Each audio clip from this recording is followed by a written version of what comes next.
Di utara kota Balikpapan, berdiri sebuah ruang yang mengantarkan karya anak bangsa, menjadi rumah pengrajin lokal, serta menjadi pelopor di tengah megahnya batik Nusantara. Berangkat dari suasana ruang kerja yang sederhana, setiap elemen terlihat menorehkan helaian kain, tumpukan bahan, hingga suasana proses yang berjalan pelan, rutin, dan penuh ketelatenan. Wastra bermotif budaya Dayak hingga kriya modern dalam balutan seni zaman, menghasilkan bentuk dan rupa dalam sebuah batik Saho. Batik Saho mulai didirikan tahun 1996 ya, itu kita hitung karena mulai produksi yang bisa dijual tahun segitu. Adapun mulai belajarnya di tahun 1990 yang waktu itu dibantu oleh pemerintah dalam hal pelatihan dan bagaimana cara membuat batik itu sendiri. Kemudian batik Saho sendiri pada waktu itu masih satu-satunya ya, jadi kita dapat bantuan dari pemerintah berupa peralatan, berupa dana juga walaupun pinjaman gitu ya. Dan sebagai satu-satunya pembuat batik, pengrajin batik di Balikpapan, maka menjadi concern utama dari pemerintah. Nah, di situ baru mulai edukasi ya, edukasi dari waktu itu untuk teman-teman ekspatriat dari Chevron, dari Total dan sebagainya, perusahaan-perusahaan asing yang ada di Balikpapan itu mengadakan pelatihan untuk murid-muridnya, dalam hal ini dalam tanda kutip adalah orang-orang asing, ada yang dari Perancis, Amerika waktu itu ya. Di tengah ramainya ragam motif batik Indonesia, Saho membawa motif dengan filosofi yang mendalam dengan identitas budaya khas Dayak Kenyah, Kalimantan. Kerajinan ini kita generasi kedua ya. Yang pertama untuk pencetus idenya adalah ibu, kemudian bapak mengikuti, dan dalam hal ini ibu itu bagian manajemen, kemudian bapak itu kreator gambar atau desainnya.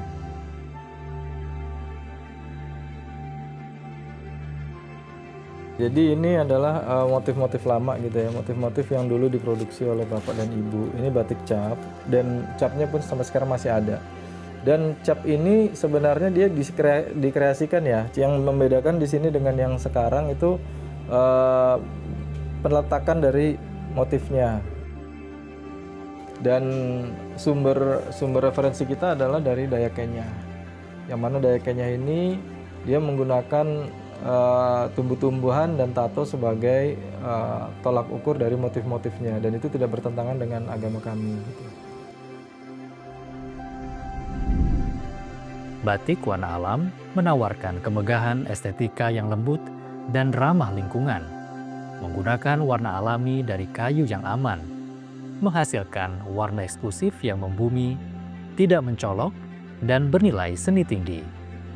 Alhamdulillah sekarang batik Saho itu juga sudah mulai membuat dari pewarna alam ya, dalam hal ini untuk UMKM hijau. Dan alhamdulillah kita juga sudah mulai mengolah, sudah bisa mengolah bagaimana membuat warna dari limbah kayu ulin. Yang diambil adalah limbahnya ya teman, bukan barang yang bisa dipakai atau dari kayu hidup kita tebang, itu enggak.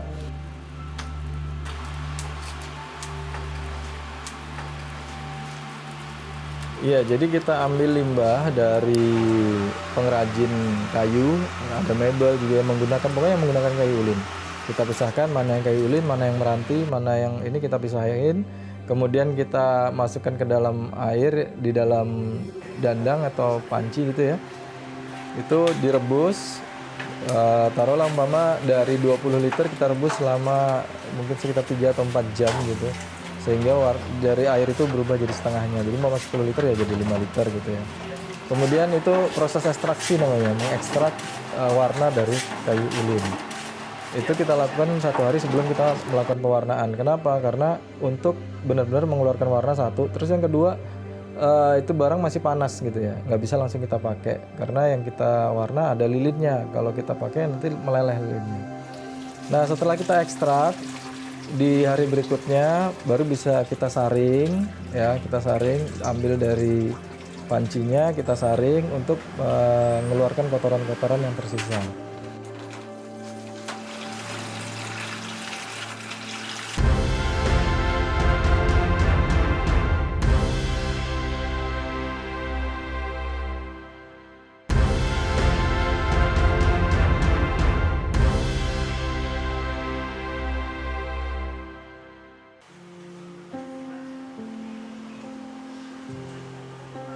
Batik bukan hanya sekadar kain bermotif.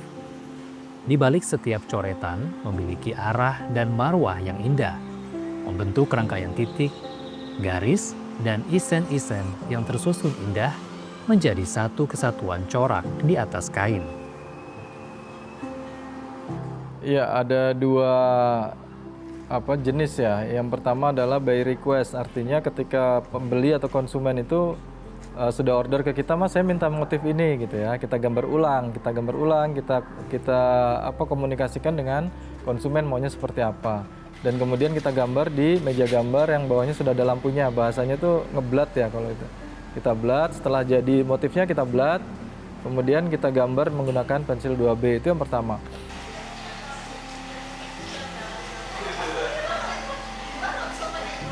Tadi setelah dari motif sudah kita gambar semua, maka untuk batik tulis dia dicanting menggunakan ini canting namanya. Dicanting menggunakan lilin panas seperti ini. Ini ada tekniknya sendiri, saya jelaskan sedikit. Jadi seperti ini. Ini medianya, anggap ini media di sini, kita canting gini.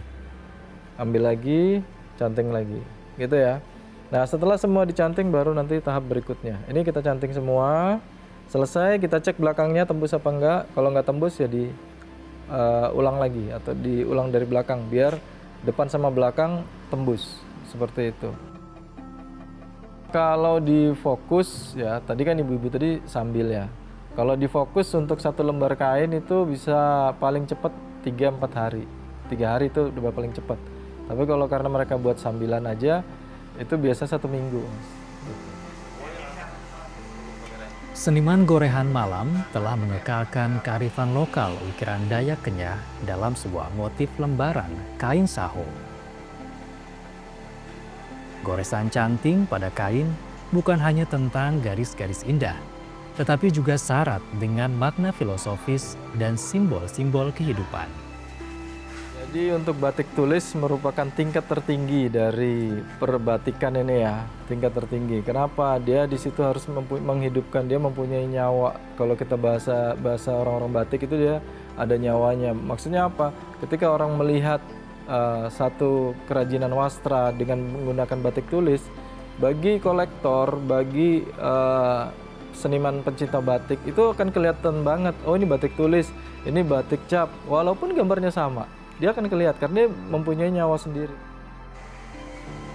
Perpaduan seni dan olah rasa menuntut kesabaran, keuletan, dan ketelitian tinggi dalam menorehkan tetesan malam. Keindahan yang lahir dari ketenangan menghasilkan harmoni dalam setiap goresannya. Daya beli orang berbeda-beda. Ada yang financial freedom gitu ya. Para kolektor-kolektor itu memilih yang kelas atas. Jadi kalau kita kasih nih batik cap gitu, mereka nggak akan ngelirik. Ini batik tulis pun mereka akan nanya, masih ada lagi nggak yang lebih baik?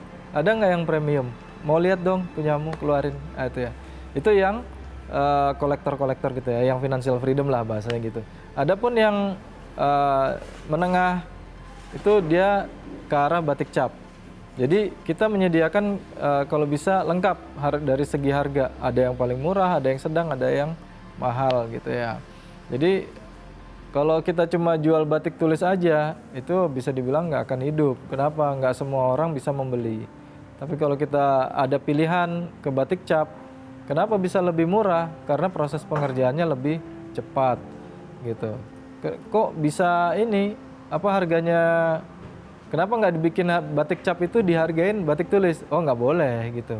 Karena jelas pasti akan berbeda. Dari segi motifnya dia akan ngeliat pecahan-pecahan lilinnya, kemudian simetrisnya. Kalau batik tulis atau batik cap dia pasti simetris gitu, gambarnya sama gitu. Ya, untuk batik cap itu kita mempunyai nampan atau pen wajan khusus ya, wajan khusus yang datar. Kemudian kita panaskan, di atasnya juga ada saringannya, itu ada saringannya. Kita panaskan lilin. Jadi ambil dari wajan, kita tiriskan sedikit, baru dicap sekali. Ambil lagi, tiriskan, cap sekali. Dengan meja khusus tentunya ya, mejanya itu ada plastik kacanya di atas. Jadi kondisinya bawah itu dingin, tapi nggak boleh basah. Kreativitas batik cap saat ini lebih fokus pada keberlanjutan dan modernisasi. Melalui motif cap, memberikan inovasi motif yang berkembang dengan mengadopsi konsep kontemporer dan ornamen lokal yang lebih kasual. Kecepatan dan efisiensi batik cap seringkali dianggap lebih cepat dan efisien dibandingkan dengan batik tulis, karena cap memungkinkan pembuatan pola yang lebih seragam dengan waktu yang lebih singkat.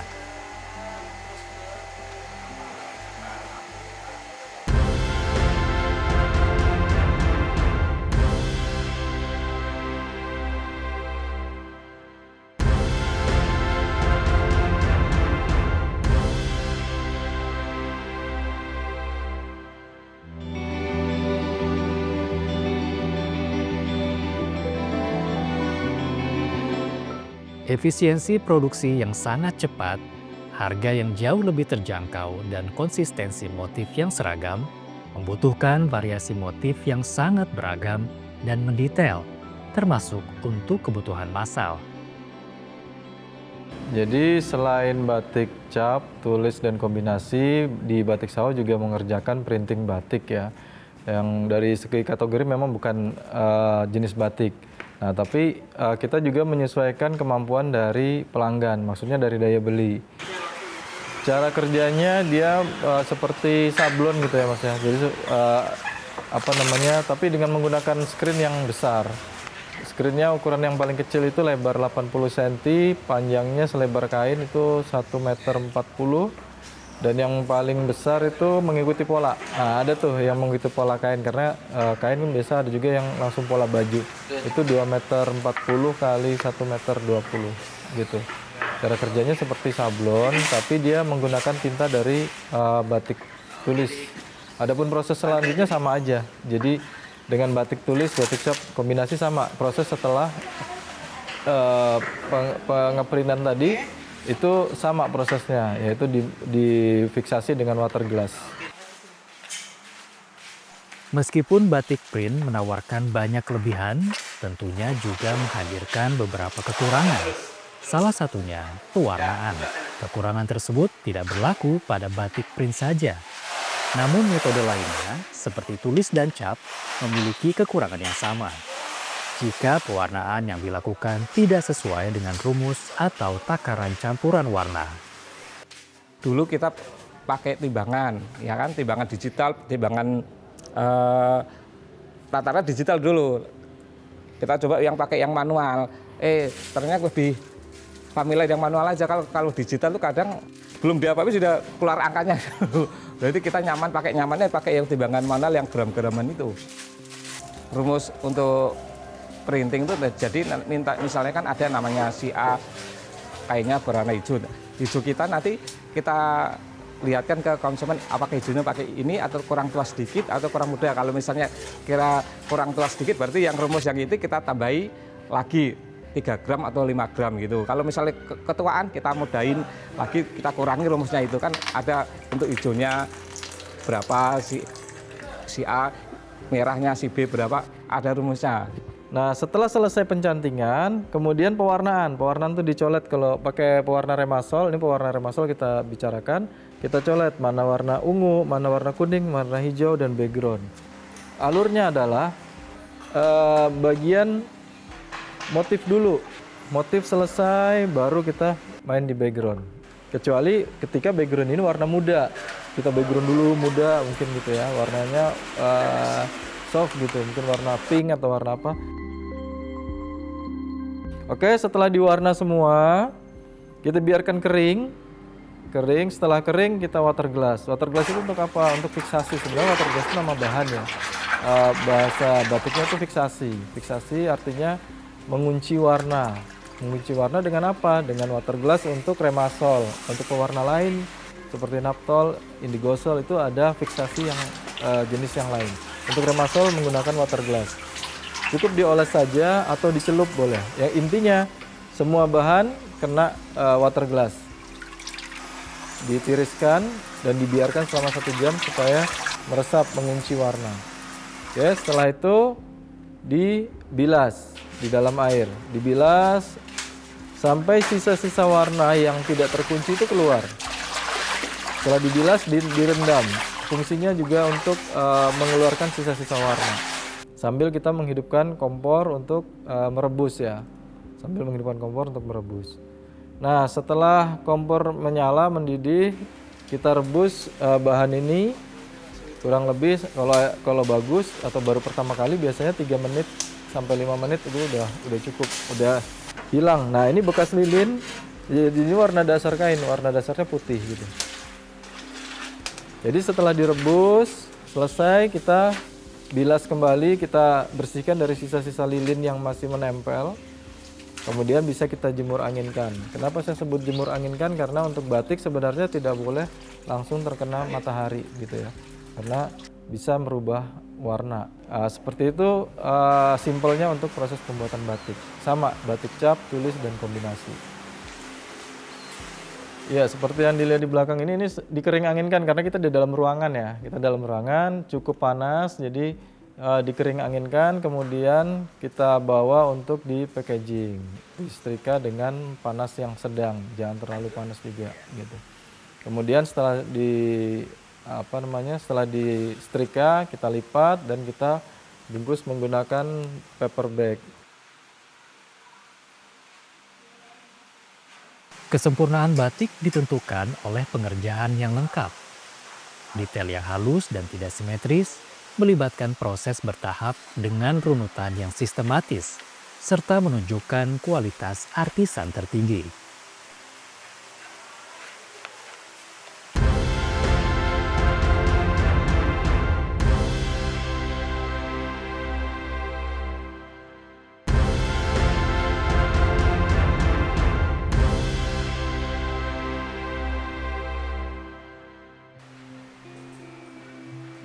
Inovasi dan kreativitas menjadi faktor penting dalam pengembangan batik.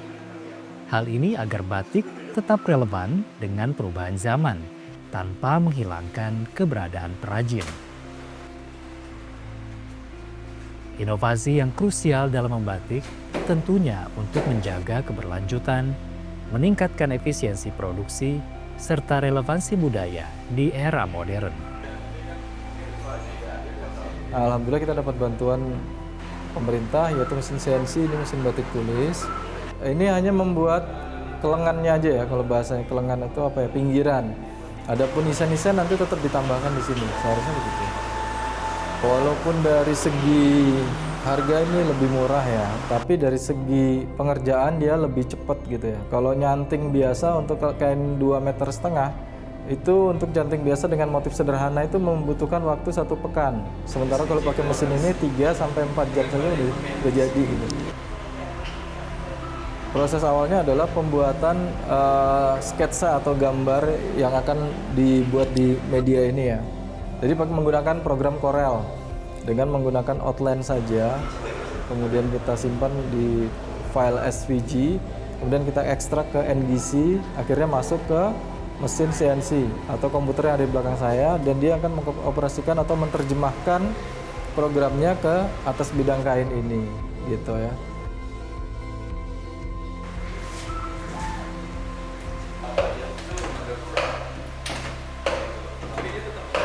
Walau demikian, keberadaan perajin batik dinilai tidak boleh terpinggirkan oleh teknologi. Inovasi ini memastikan batik tetap menjadi karya seni yang dinamis, berdaya saing, dan diminati berbagai kalangan. Saho menjadi wadah pelestarian membatik untuk semua kalangan, baik dari tingkat taman kanak-kanak hingga ke perguruan tinggi. Keberlangsungan seni membatik sebagai warisan agar tidak punah serta menjembatani batik dengan generasinya sendiri. Saho di sini selain untuk membuat batik, kita juga ada edukasi membatik. Edukasi membatik itu dari PAUD sampai orang dewasa. Biasanya ibu-ibu PKK, organisasi itu datang ke sini. Jadi sebelum mulai kegiatan itu saya akan menjelaskan dulu tentang tentang batik, habis itu tentang cara pewarnaan, habis itu tentang cara memegang canting, cara memegang capnya. Dalam mengajar, tentunya melibatkan pendekatan yang praktis, kreatif, serta komunikatif agar anak-anak mudah menerima dan mengeksplor kreativitasnya.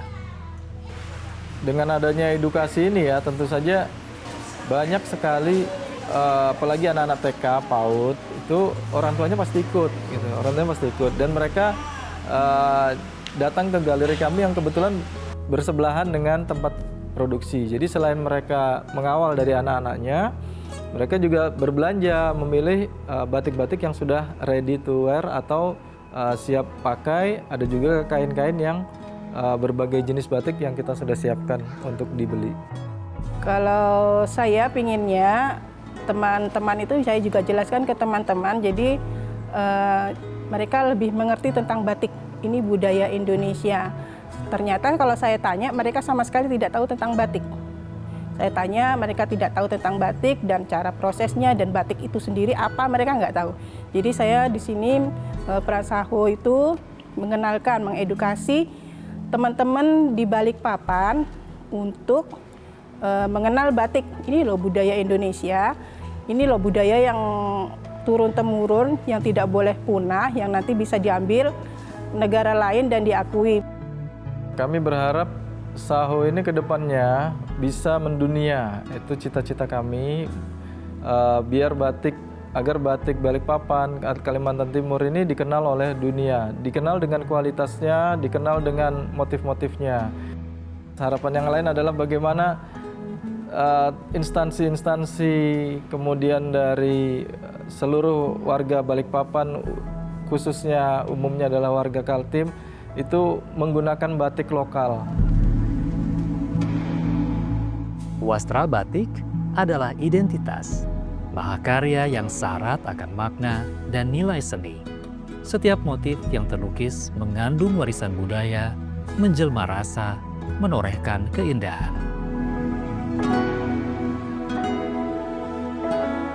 Ukiran hingga tetesan dalam wastra, representasi dari filosofi bermakna nan elok dipandang mata.